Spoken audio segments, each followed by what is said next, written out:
জানিয়ে দিব এই মুহূর্তে আমাদের হাতে এসেছে বাংলাদেশের গুরুত্বপূর্ণ আপডেট সংবাদের শিরোনাম।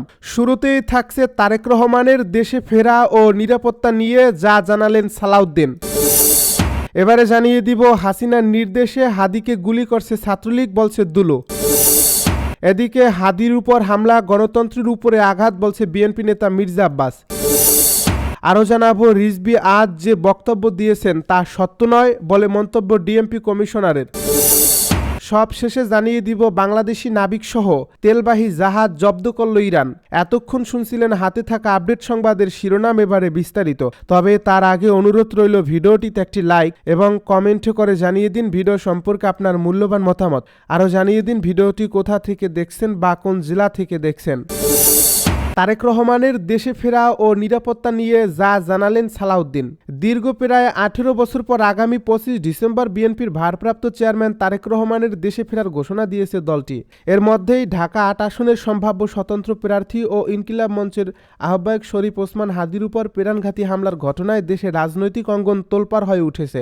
এই প্রেক্ষাপটে তারেক রহমানের দেশে ফেরা ঘিরে নিরাপত্তা ইস্যুটি আরও গুরুত্ব পাচ্ছে।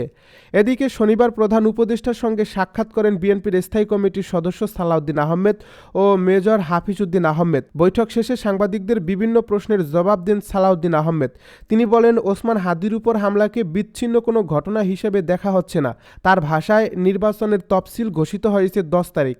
তারপরের দিনেই বাংলাদেশে একজন সম্ভাব্য জাতীয় সংসদ সদস্য পদপ্রার্থীর উপরে হামলা হলো। এই হামলার ধরন দেখে বোঝা যায় এটা পেশাদার শুটারের কাজ। তিনি আরও বলেন, আমরা ফ্যাসিবাদ বিরোধী জাতীয় ঐক্য অটুট রাখব, সুদৃঢ় রাখব।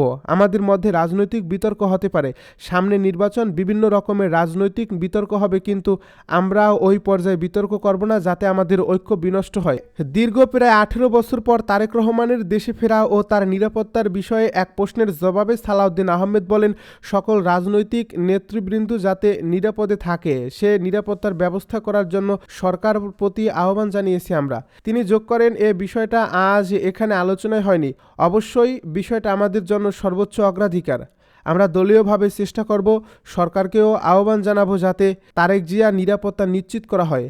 তিনি আরও বলেন, কোনো আশঙ্কাকেই উড়িয়ে দিচ্ছি না, তবে সরকারের দায়িত্ব আছে, রাজনৈতিক দলগুলোর দায়িত্ব আছে, জনগণের সচেতনতা জরুরি। এ সময়ে তিনি স্বরাষ্ট্র মন্ত্রণালয়ে আইনশৃঙ্খলা রক্ষাকারী বাহিনী, যৌথ বাহিনী, সরকার, জনগণ ও রাজনৈতিক দলগুলোর সম্মিলিত উদ্যোগের উপর গুরুত্বারোপ করে বলেন, ইনশাল্লাহ এই ধরনের ঘটনা আমরা বন্ধ করতে পারব। হাসিনার নির্দেশে হাদিকে গুলি করছে ছাত্রলীগ, বলছে বিএনপি নেতা দুলু। বিএনপির কেন্দ্রীয় নেতা ও নাটোর 2 আসনে ধানের শীষের প্রার্থী অ্যাডভোকেট এম রুহুল কুদ্দুস তালুকদার দুলু বলেছেন, ইনকিলাব মঞ্চের মুখপাত্র শরীফ ওসমান হাদিকে ফ্যাসিস্ট শেখ হাসিনার নির্দেশেই ছাত্রলীগের খুনিরা গুলি করছে। হামলাকারী ঢাকার আদাবর থানা ছাত্রলীগের সভাপতি। শনিবার বেলা 11টার দিকে কেন্দ্রীয় কর্মসূচির অংশ হিসেবে জেলা বিএনপি আয়োজিত সমাবেশে তিনি সব কথা বলেন। তিনি বলেন, এ ঘটনার সঙ্গে হাসিনা ও পুরো আওয়ামী লীগ জড়িত। আওয়ামী লীগ এই হামলার মাধ্যমে শুধু হাদিকে হত্যা চেষ্টা নয়, পুরো দেশের মানুষকে ভয় দেখানোর অপচেষ্টা করছে। বাংলাদেশের গণতান্ত্রিক ধারাকে বানচাল করার উদ্দেশ্যে এ ঘটনা ঘটানো হয়েছে। এজন্য আমরা এখানে একত্রিত হয়েছি। দুলু বলেন, আমাদের সবাইকে ভেদাভেদ ভুলে সতর্ক থাকতে হবে, সজাগ থাকতে হবে, ঐক্যবদ্ধ থাকতে হবে। জুলাই বিপ্লবের সঙ্গে জড়িত সবাইকে ঐক্যবদ্ধ থাকতে হবে। পরাজিত শক্তি বারবার দেশের শান্তি শৃঙ্খলা নষ্ট করার অপচেষ্টা করবে, এ বিষয়ে আমাদের সচেতন থাকতে হবে। নাটোর জেলা বিএনপির অস্থায়ী কার্যালয় এর সামনে সমাবেশ শেষে একটি বিক্ষোভ মিছিল বের করা হয়। এই মিছিলটি শহরের প্রধান সড়ক প্রদক্ষিণ করে কানাইখালী এলাকার নাটোর প্রেস ক্লাবের সামনে এসে শেষ হয়। সমাবেশে আরও বক্তব্য রাখেন জেলা বিএনপির আহ্বায়ক রহিম নেওয়াজ, সদস্য সচিব আসাদুজ্জামান আসাদ, যুগ্ম আহ্বায়ক মোস্তাফিজুর রহমান শাহিন প্রমুখ। হাদির উপর হামলা, গণতন্ত্রের উপর আঘাত, বলছে বিএনপি নেতা মির্জা আব্বাস। বিএনপির স্থায়ী কমিটির সদস্য মির্জা আব্বাস বলেছেন, ওসমান হাদির উপর বর্বরচিত হামলা গণতন্ত্রের উপরে আঘাত। সে আমার সন্তান সমতুল্য। হাদি গুলিবিদ্ধ হওয়ার সংবাদ পেয়ে আমি মানসিকভাবে আহত হয়েছি। এ আঘাত গণতন্ত্রের উপরে আঘাত। যারা এ আঘাত করছে তাদের কোনো হাত ভেঙে যারা এ আঘাত করেছে তাদের কালো হাত ভেঙে দিতে হবে। শনিবার বিএনপির নয়াপল্টন কার্যালয়ের সামনে ঢাকা মহানগর দক্ষিণ বিএনপি আয়োজিত ইনকিলাব মঞ্চের ওসমান হাদি গুলিবিদ্ধ হওয়ার ঘটনায় প্রতিবাদ জানিয়ে এবং সন্ত্রাসীদের গ্রেপ্তারের দাবিতে বিক্ষোভপূর্ব এক সমাবেশ সমাবেশে প্রধান অতিথির বক্তব্যে তিনি এসব কথা বলেন। বিএনপি নেতা মির্জা আব্বাস বলেন, দুপুর 2টায় হাদি গুলিবিদ্ধ হলেন, আর আধা ঘন্টা পরই একটি দল উত্তেজনা সৃষ্টির জন্য ফেসবুকে পোস্ট দেওয়া শুরু করে। আমি হাসপাতালে গিয়ে দেখতে পেলাম সবই পরিকল্পিত। আমি ঢাকার ছেলে, দীর্ঘ 50 বছর ঢাকায় রাজনীতি করি, আমি শান্ত ছিলাম। আমার নির্দেশনা পেলে তোমাদের তুলোধুনো করত। হাসপাতালে যারা এগুলো করছে তাদের হাদির সমর্থক নয়, তারাও অন্য একটি দলের সমর্থক। আমরা শান্ত না থাকলে হাদির চিকিৎসা ব্যাহত হতো। তারা চেয়েছিল হাদির চিকিৎসা যাতে ব্যাহত হয় এবং তিনি মারা যান। তিনি আরও বলেন, একটি দলের ষড়যন্ত্র আমরা 1971, 1986 সহ অনেক দেখেছি। এদের মূল শক্তি ষড়যন্ত্র। এরা স্থির রাষ্ট্র সহ্য করতে পারে না, তাই রাষ্ট্রকে সব সময়ই অস্থিতিশীল রাখতে চায়। হাদির উপর হামলা নিয়ে রিজভী আজ যে বক্তব্য দিয়েছেন তা সত্য নয় বলছে ডিএমপি কমিশনার। ইনকিলাব মঞ্চের মুখপাত্র ও ঢাকা 8 আসনের সম্ভাব্য স্বতন্ত্র প্রার্থী শরীফ ওসমান হাদির উপর হামলাকারী শিবিরের লোক ডিএমপি কমিশনারের বরাতে বিএনপির সিনিয়র যুগ্ম মহাসচিব রুহুল কবির রিজভী আজ যে বক্তব্য দিয়েছেন তা সত্য নয় বলে জানিয়েছেন ঢাকা মহানগর পুলিশ কমিশনার শেখ সাজ্জাদ আলী। আপনাকে কোট করে বিএনপির সিনিয়র যুগ্ম মহাসচিব রুহুল কবির রিজভী একটি বক্তব্য দিয়েছেন। সে সম্পর্কে জানতে চাইলে ডিএমপি কমিশনার গণমাধ্যমকে বলেন, আমি শুনেছি বেঘাস কথাবার্তা, ভুয়া, এমন একটি কোনো কথাবার্তা আমি বলিনি।